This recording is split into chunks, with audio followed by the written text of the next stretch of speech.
Assalamualaikum warahmatullahi wabarakatuh. Perkenalkan, nama saya Asrar. Saya merupakan calon guru penggerak angkatan 11. Saya berasal dari UPTD SMK Negeri 1 Arale, tepatnya di Kabupaten Mamasa. Sebelumnya itu saya ingin memperkenalkan nama ibu fasilitator saya, yaitu Saharuningsi. Adapun pengajar praktis saya, yaitu Robert Pabotak. Pada kesempatan ini, melalui video ini, saya akan mempresentasikan terkait tugas yang ada di modul 2.1, yaitu koneksi antar materi. Pada video ini, saya akan membahas tentang apa itu pembelajaran berdiferensiasi. Pembelajaran berdiferensiasi adalah merupakan pembelajaran yang memberi keleluasan kepada siswa atau peserta didik untuk meningkatkan potensi dirinya sesuai dengan kesiapan belajarnya, minat belajarnya, dan profil belajar siswa tersebut. Selanjutnya, bagaimana pembelajaran berdiferensiasi itu dapat diterapkan di dalam kelas? Pembelajaran berdiferensiasi tentunya dapat kita terapkan di dalam kelas bila mana? Yang pertama, gurunya harus memahami tujuan pembelajaran dengan baik. Karena kenapa? Tanpa memahami tujuan pembelajarannya, maka kita tidak akan tahu ke arah mana kita bisa mengantarkan pemahaman peserta didik. Nah, yang kedua, hal yang harus diketahui oleh pendidik adalah harus mengetahui kebutuhan belajar murid. Karena dengan mengetahui kebutuhan belajar murid, kita bisa memberikan pembelajaran yang sesuai dengan kebutuhan mereka. Dan yang ketiga, merespon kebutuhan belajar murid. Nah, setelah kita mengetahui bagaimana kebutuhan belajar murid, bagaimana karakteristik murid, kita bisa memberikan atau merespon mereka dengan membuat perangkat atau perencanaan pembelajaran.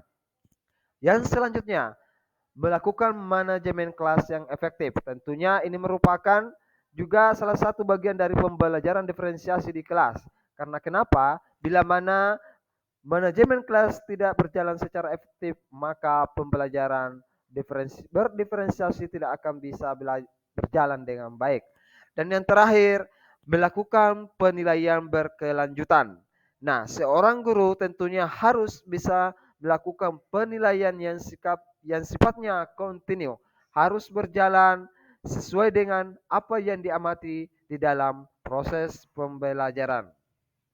Nah, selanjutnya, bagaimana pembelajaran berdiferensiasi itu dapat memenuhi kebutuhan belajar murid?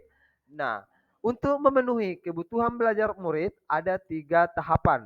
Yang pertama, kesiapan belajar murid. Tentunya kesiapan belajar murid ini merupakan bagaimana kesediaan murid di dalam mengikuti proses pembelajaran. Tentunya kita harus mengetahui bagaimana kesiapan murid. Apakah murid masih belum termotivasi di dalam mengikuti proses pembelajaran atau masih termotivasi sedang-sedang atau sudah termotivasi secara maksimal. Tentunya sebagai seorang pendidik harus mengetahui bagaimana kesiapan belajar murid di dalam melakukan proses pembelajaran berdiferensiasi. Dan yang kedua, minat belajar murid. Nah, tentunya minat belajar murid merupakan kebutuhan belajar murid juga. Karena kenapa? Sebagai seorang pendidik harus mengetahui bagaimana minat belajar peserta didik. Ada peserta didik yang minatnya di pelajaran yang berbau eksak, ada peserta didik yang menyukai pelajaran yang tentang literasi. Nah, jadi di sini sebagai seorang guru atau seorang pendidik harus mengetahui bagaimana minat belajar peserta didik itu. Dan yang ketiga, profil belajar murid. Tentunya ini juga merupakan bagian dari kebutuhan belajar murid. Karena sebagai seorang guru harus mengetahui bagaimana kemampuan peserta didik itu. Karena kenapa? Kemampuan peserta didik itu tentunya dapat dipengaruhi oleh latar belakang mereka, baik ditinjau dari lingkungan mereka, baik ditinjau dari budaya mereka, gaya belajar mereka, dan kecerdasan-kecerdasan mereka.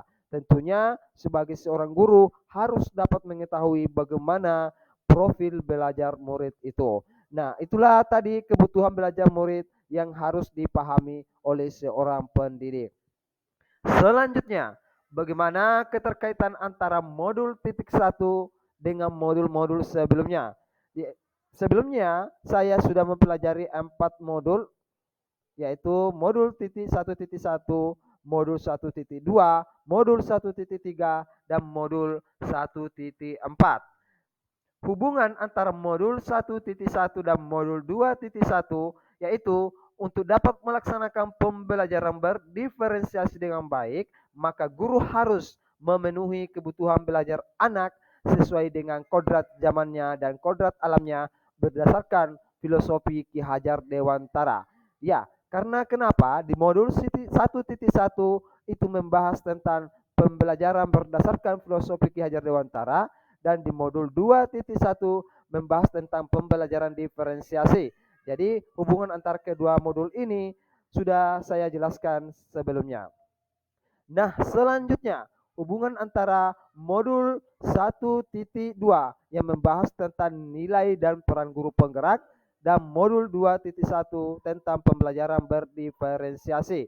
Hubungannya adalah di dalam melakukan pembelajaran berdiferensiasi, maka guru penggerak harus berpihak pada murid, reflektif, mandiri, kolaboratif, dan inovatif agar tercipta pembelajaran yang berdiferensiasi yang sesuai dengan kebutuhan peserta didik. Hal ini sesuai dengan nilai dan peran guru penggerak.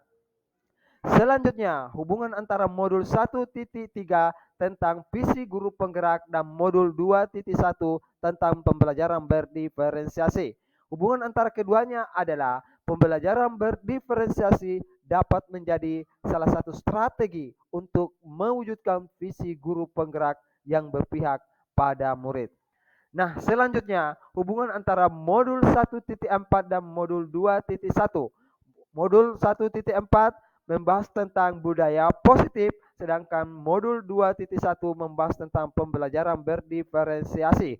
Hubungan antara kedua modul ini dalam pembelajaran berdiferensiasi antara murid dan guru harus mempunyai kesepakatan kelas terlebih dahulu agar proses pembelajaran dapat berjalan dengan baik sesuai dengan nilai-nilai budaya positif yang ada di sekolah kita.